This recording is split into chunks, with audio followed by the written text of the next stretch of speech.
स्वाध्यायः परमः। Doctor Baba Saheb Ambedkar open university.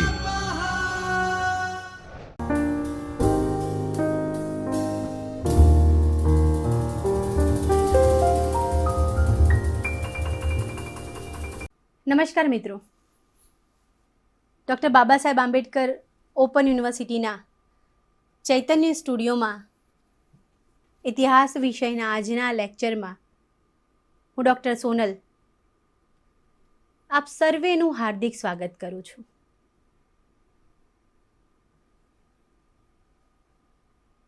ઇતિહાસ વિષયના આજના લેક્ચરમાં આપણે 2017 પછી જે સિલેબસ, જે અભ્યાસક્રમ અમલમાં આવ્યો છે એવા 2017 પછીના અભ્યાસક્રમમાં TYBAમાં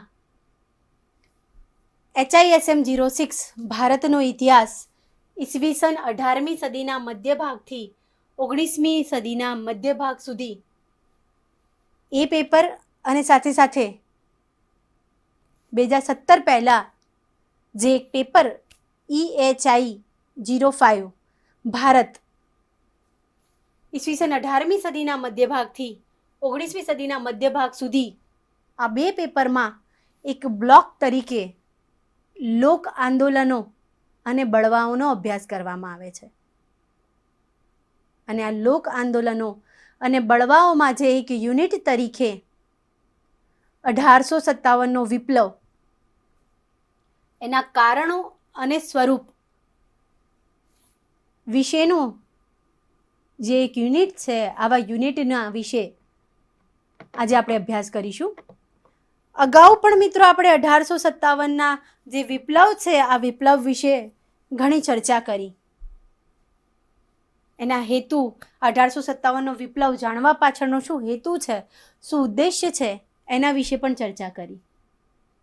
સાથે સાથે 1857નો જે સંગ્રામ, 1857નો વિપ્લવ કે સંગ્રામ કે બળવા તરીકે કઈ રીતે લોકો એને અલગ અલગ રીતે મૂલવે છે અને ઓળખે છે એ વિશે વાત કરી.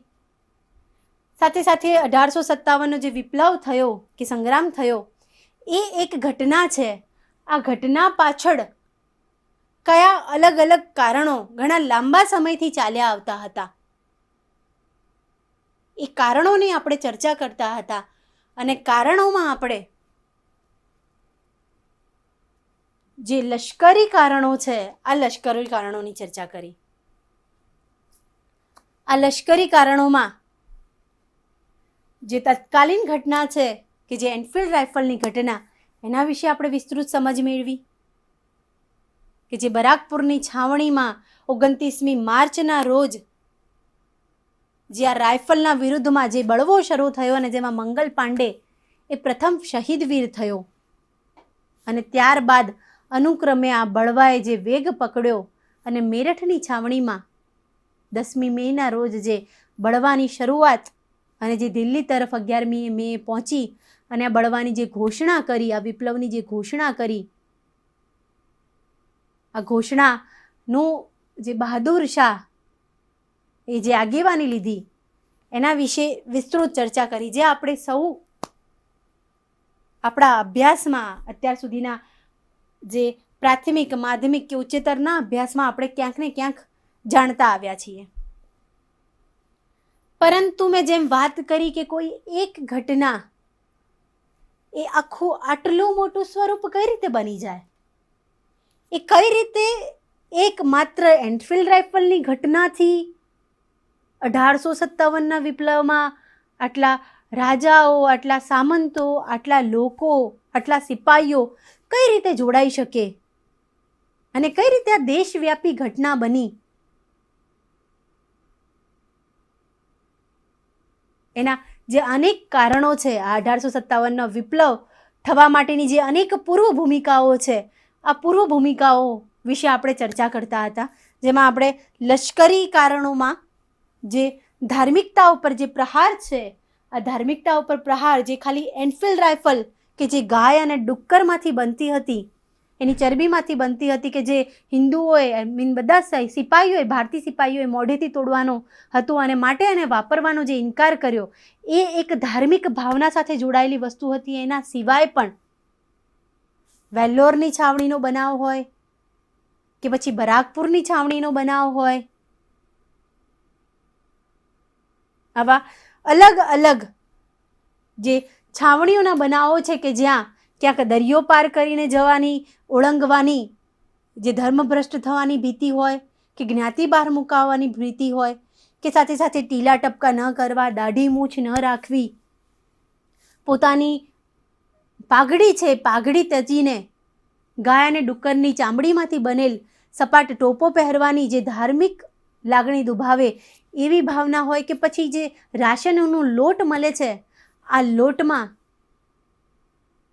હાડકાનો ભૂક્કો ભેળવ્યાનો અહેવાલ જે સૈનિકો સુધી પહોંચ્યો અને આ સાથે જે ખ્રિસ્તી પાદરીઓ દ્વારા ખ્રિસ્તી ધર્મના જે ઉપદેશ સિપાહીઓમાં અપાતા હતા, આના કારણે ચોક્કસપણે ભારતીય સિપાહીઓ એવું માનતા હતા કે પોતાના ધાર્મિકતા ઉપર પ્રહાર થઈ રહ્યો છે, પોતાની ધાર્મિક લાગણીને ઠેસ પહોંચાડવાના પ્રયત્નો એ બ્રિટિશ સરકાર, બ્રિટિશ હુકુમત અને બ્રિટિશ અફસરો દ્વારા આ પ્રયત્નો થઈ રહ્યા છે.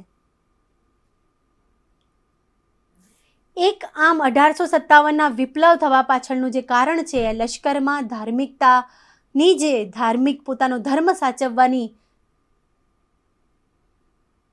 જે વેદના છે, જે ઉત્તેજના છે એ પણ એક મહત્વનું કારણ ગણી શકાય. બીજા કારણોમાં આપણે જોઈએ તો લશ્કરમાં જેમ ધાર્મિક લાગણી દુભાવવા પાછળનું એક કારણ હતું એમ લશ્કરમાં એક કારણ વ્યાવસાયિક અસંતોષ પણ હતો. કેવા પ્રકારનો વ્યાવસાયિક અસંતોષ? તો વાત કરીએ મિત્રો તો એ સમયના જે સિપાહીઓ છે કે જે પાયદળ અને સવારના હોદ્દા ઉપર હતા, એમની પાયદળના જે સૈનિકો સિપાહીઓ છે, આવા પ્રત્યેક હિન્દુ સિપાહીઓ, ખાસ હું હિન્દુ સિપાહીઓની વાત કરી રહી છું કે ભારતીય સિપાહીઓની વાત કરી રહી છું, આવા ભારતીય જે સિપાહીઓ છે એ ભારતીય સિપાહીઓને માસિક ₹7 પગાર અપાતો હતો. આ ₹7ના પગારમાંથી આજે પાયદળના સિપાહીઓને જે ₹7 પગાર અપાતો, આ ₹7ના પગારમાંથી ₹3 જે છે, આ ₹3.8 એ ખોરાક અને જે ₹2 જેવો પગાર છે એ જીવન જરૂરિયાત પાછળ વપરાઈ જતો.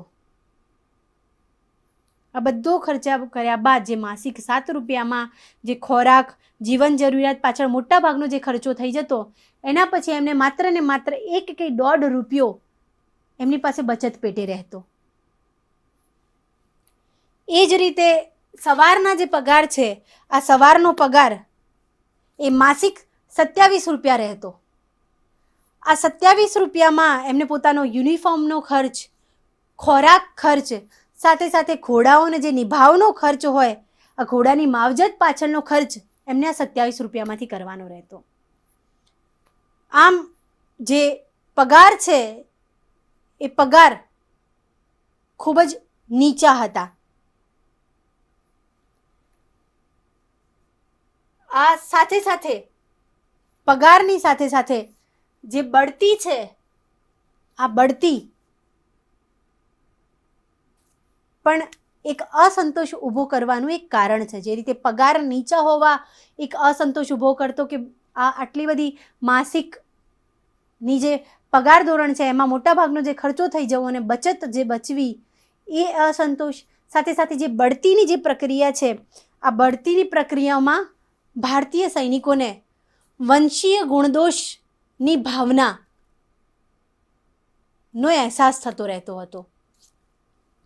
કારણ કે ભારતીય સૈનિકોની વફાદારી અને સાથે સાથે એમની જે 25-30 વર્ષની નોકરી છે એની સામે તેમને કોઈ ખાસ બઢતી મળતી ન હતી. સાથે સાથે વધારેમાં વધારે એ સુબેદારની નોકરી સુધી પહોંચી શકતા અને જેનો માસિક પગાર માત્ર ₹60 થી ₹70 રહેતો.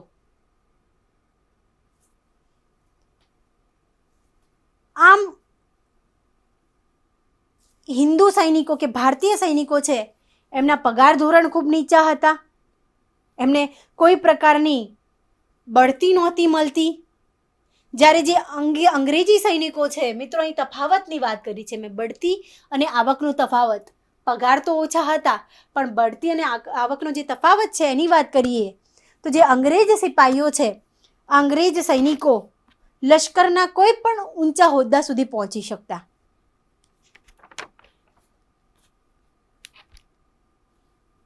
આમ તેઓ અલગ અલગ પ્રકારની બઢતી મેળવી શકતા અને ઉચ્ચ હોદ્દા સુધી પહોંચી શકતા હતા. તેમની આવકની વાત કરીએ તો એમની આવકમાં પણ ભારતીય સૈનિકોના પ્રમાણમાં ખૂબ મોટો તફાવત હતો. આમ આજે આવક અને તકનો જે તફાવત છે, આ આવક અને તકના તફાવતથી ભારતીય સૈનિકોમાં એક ખૂબ જ મોટો અસંતોષ ઊભો થયો. સાથે સાથે મોગલ સમયમાં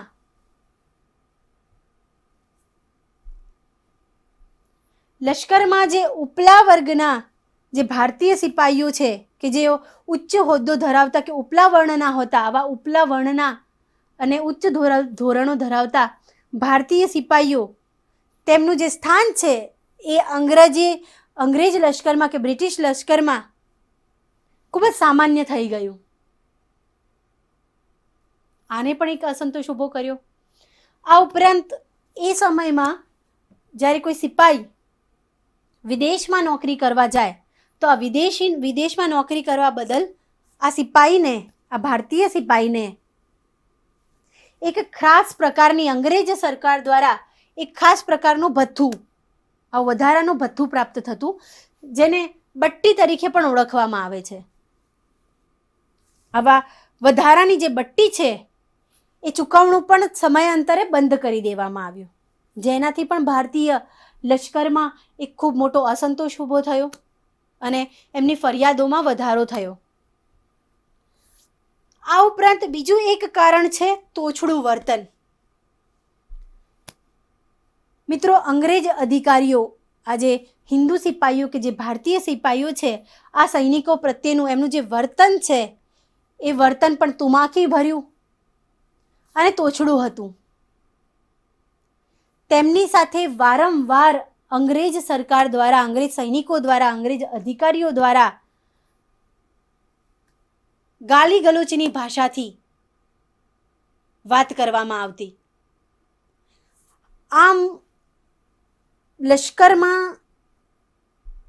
જેટલું ધાર્મિકતા દુભાવાનું જેટલું કારણ હતું જવાબદાર, ધાર્મિકતા ઉપર પ્રહાર થતું જેટલું કારણ જવાબદાર હતું, એટલું જ જવાબદાર એ સમયના સૈનિકોમાં જે વ્યવસાયિક અસંતોષ ફેલાયેલો હતો એ પણ હતું. આમ લશ્કરમાં ધાર્મિકતા અને વ્યવસાયિક અસંતોષ એ બે કારણોથી લશ્કરના સિપાહીઓ 1857ના વિપ્લવમાં જોડાયા અને બ્રિટિશ સરકાર સામે એ લડ્યા. મિત્રો, 1857ના વિપ્લવ એ માત્ર સૈનિકોનો વિપ્લવ કે સૈનિકોનો સંગ્રામ કે સૈનિકોનો બળવો ન હતો. એ અગાઉ પણ મેં તમને વાત કરી અને હવે પછી જે વિપ્લવના સ્વરૂપો છે, આ સ્વરૂપો અને એના વિશ્લેષણમાં આપણે ચર્ચા કરીશું. પરંતુ સાથે સાથે એ સામાન્ય લોકો, ખેડૂતો, સામાન્ય જનતા, સામંતો અને શાસકોનો પણ બળવો છે, એના માટેના પણ અલગ અલગ જે ઘટનાઓ છે, જે કારણો છે, એના વિશે આપણે અભ્યાસ કરીએ. સૌપ્રથમ વાત કરીએ સંસ્થાનિક સંદર્ભ. સંસ્થાનિક સંદર્ભમાં વાત કરું તો જે ભારતીયો છે, આ ભારતીયોને લશ્કર સિવાયની જે અન્ય નોકરીઓ છે, આ અન્ય નોકરીઓમાં પણ વંશીય ગુણદોષનો અનુભવ થયો.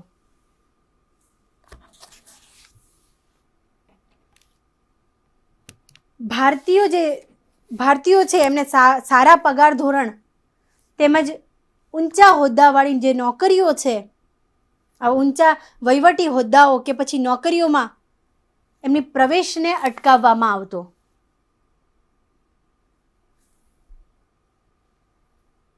1857નો જે બળવો થયો, જે વિપ્લવ થયો, અને આ વિપ્લવમાં આ વંશીય ગુણદોષનો વારંવાર ઉલ્લેખ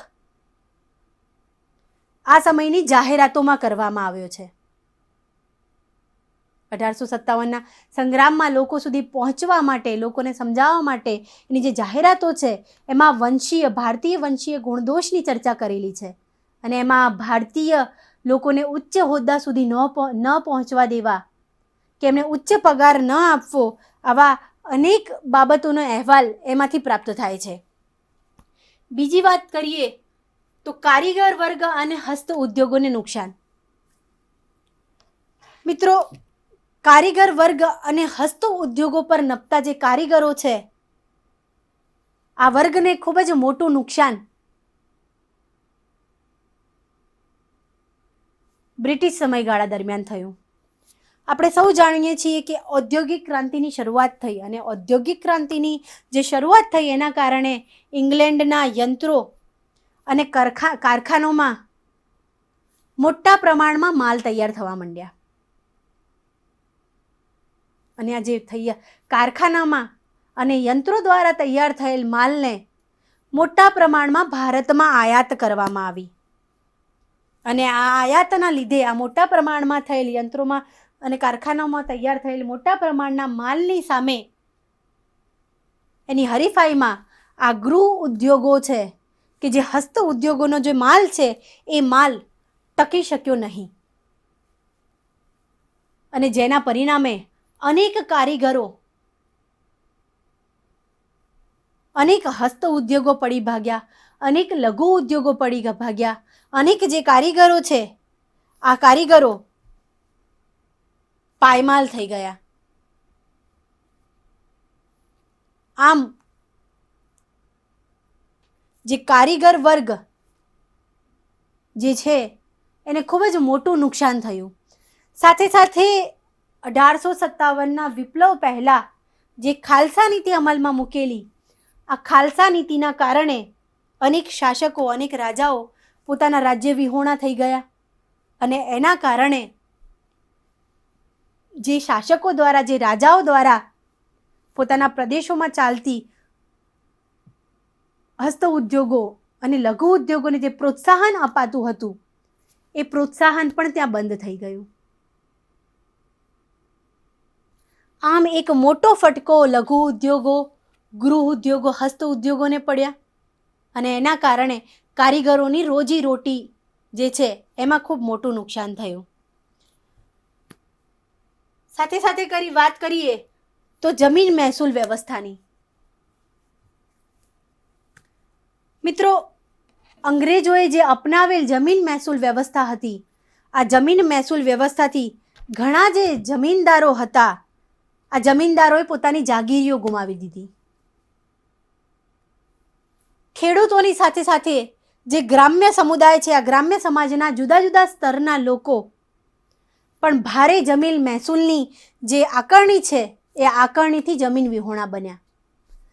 સાથે સાથે જે જમીનદારો અને જે ખેડૂતો છે, આ જમીનદારો અને ખેડૂતોની જે જમીન માલિકીના જે હક્કો છે, આ હક્કો કંપનીની કાયદાકીય જોગવાઈના સંકંજામાં આવતા એમનું પોતાનું જે ચડેલું મહેસૂલ છે, આ ચડેલું મહેસૂલ ભરી ન શકતા એમની જમીનોનું લીલામ થવા લાગી. અને આ કાયદાના લીધે આ કરજના બોજ નીચે તેમનું શોષણ થવા લાગ્યું. સાથે સાથે માલિકીના જે હક્કો છે, એ માલિકીના હક્કો વાણિયાઓ દ્વારા ખરીદી લેવામાં આવ્યા. અને એવું કહેવાતું કે આ વાણિયા જે છે એ મોટા ભાગે બહારથી અહીં આવીને વસેલા હતા. આમ આ જે સંસ્થાનિક સંદર્ભ છે એ ખૂબ જ મોટું કારણ તરીકે 1857ના વિપ્લવ માટે જવાબદાર છે. આગળ વાત કરીએ તો જમીન મહેસૂલ વ્યવસ્થા. અન્યાયી જમીન મહેસૂલ વ્યવસ્થા પણ 1857ના વિપ્લવ માટે એ ખૂબ જ મહત્વનું કારણ છે. એમાં સૌ પ્રથમ વાત કરીએ તો ઉત્તર પશ્ચિમ પ્રાંતોની. 1840માં મહેસૂલ બોર્ડના અધ્યક્ષ રોબર્ટ માર્ટિન્સ બર્ડ અને ઉત્તર પશ્ચિમ પ્રાંતના લેફ્ટનન્ટ ગવર્નર જેમ્સ થોમસે તેમની દરખાસ્તો રજૂ કરી અને આ દરખાસ્તો દ્વારા જે રજૂ થયેલ દરખાસ્તો હતા અને જે વ્યવસ્થા ઊભી થઈ એને થોમ્સન વ્યવસ્થા તરીકે ઓળખવામાં આવે છે. આ વ્યવસ્થામાં જે તાલુકાદારો છે આ તાલુકાદારો દ્વારા પરત્વે પૂર્વગ્રહની ભાવના હતી.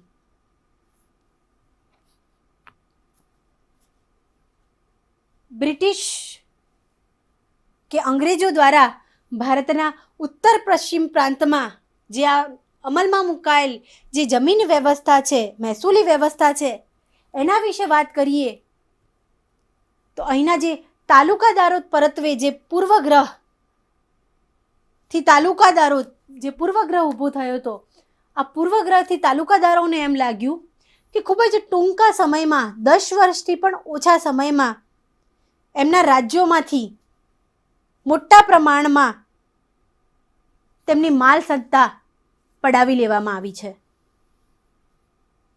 આથી જે મોટા ભાગના વંશીય તાલુકાદારો હતા એ લોકો નિરુપયોગી બની ગયા. સાથે સાથે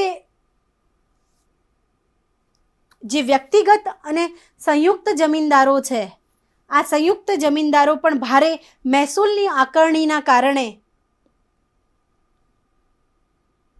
એઓ દેવાળું કાઢવાની સ્થિતિ, દેવાળું નીકળે એવી સ્થિતિ આ લોકોની પણ ઊભી થઈ. આજે જમીનદારો છે, જે સંયુક્ત છે કે વ્યક્તિગત જમીનદારો છે, એઓ શાહુકારના દયાદાન પર નભતા થઈ ગયા અને આમ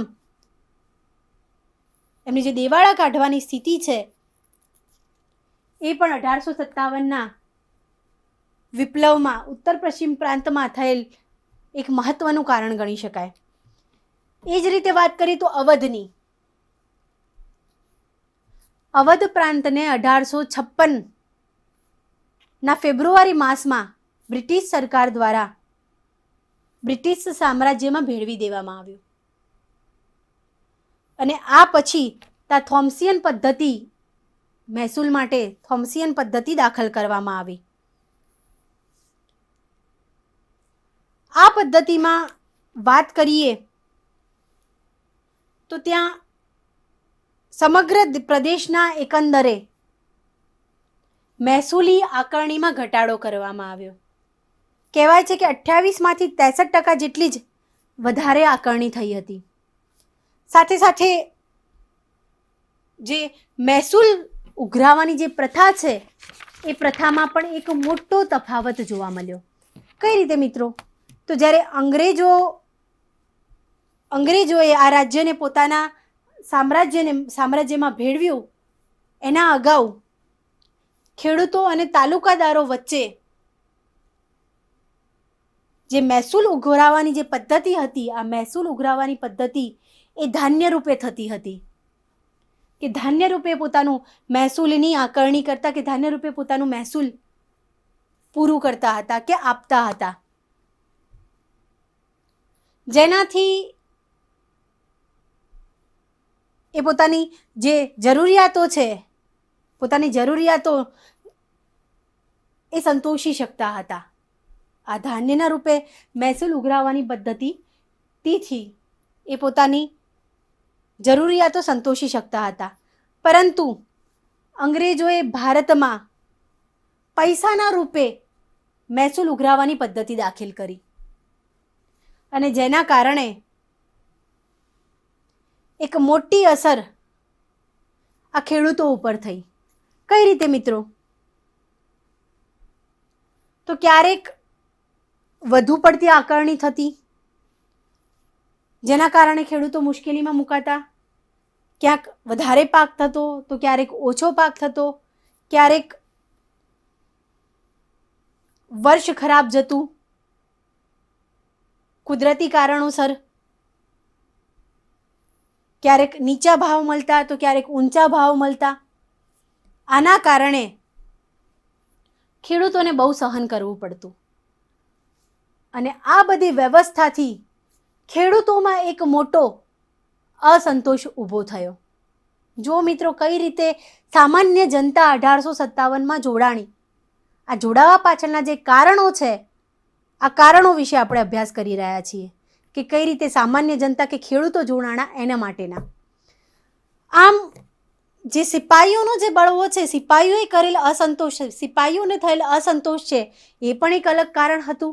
અને ખેડૂતોમાં ઊભો થયેલ અસંતોષ આવી જમીન મહેસૂલ, અન્યાયી જમીન મહેસૂલ વ્યવસ્થાથી જે રીતે એક અસંતોષ ખેડૂતોમાં ઊભો થયો, એ પણ એક અલગ કારણ 1857ના બળવાને એક જ્વાળામુખી જેવો બનાવવામાં જવાબદાર હતું. આગળ વાત કરીએ તો ખાલસા નીતિ. મિત્રો, 1818માં મરાઠાઓના પતન પછી અંગ્રેજ કંપની એ સાર્વભૌમ સત્તા બની ગઈ અને એને એન કેન પ્રકારે પોતાના રાજ્યનો વિસ્તાર કર્યો. પોતાના રાજ્ય વિસ્તારની નીતિમાં ખાલસા નીતિ ખૂબ જ મહત્વની છે. લોર્ડ ડેલાઉસીએ આ ખાલસા નીતિ અમલમાં મૂકી અને આ ખાલસા નીતિ અમલમાં મૂકતા ઝાંસી, સતારા, ઉદયપુર, સંબલપુર, નાગપુર વગેરે જેવા જે રાજ્યો છે એ રાજ્યો ખાલસા થયા.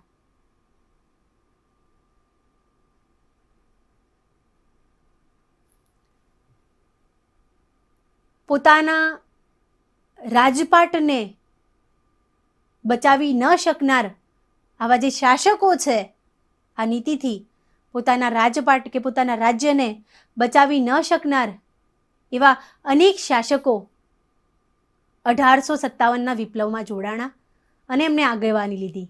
જેમ કે વાત કરું તો ઝાંસીની રાણી લક્ષ્મીબાઈ પોતાનું ઝાંસી ખાલસા થવાથી બચાવી ન શકી અને માટે 1857ના વિપ્લવમાં એનું નેતૃત્વ આંખે ઉડીને વળગે છે, આંખે ઉડીને દેખાય છે કે કઈ રીતે બહાદુરીથી ઝાંસીની રાણી લક્ષ્મીબાઈ આ સંગ્રામમાં જોડાણી. એ જ રીતે વાત કરું તો અયોધ્યાના જે નવાબ છે, આ નવાબ વાજિદ અલી શાહ એ અંગ્રેજ કંપનીને પોતાનું જે રાજ્ય છે એ રાજ્ય સુપરત કરવાનો ઇનકાર કર્યો અને ઇનકાર કરતા ગેરવહીવટના બહાને અવધને ખાલસા કરવામાં આવ્યું. અવધના તાલુકાદારો જે છે, આ તાલુકાદારોને નિશસ્ત્ર કરી અને એમના કિલ્લા તોડી પાડવામાં આવ્યા. સાથે સાથે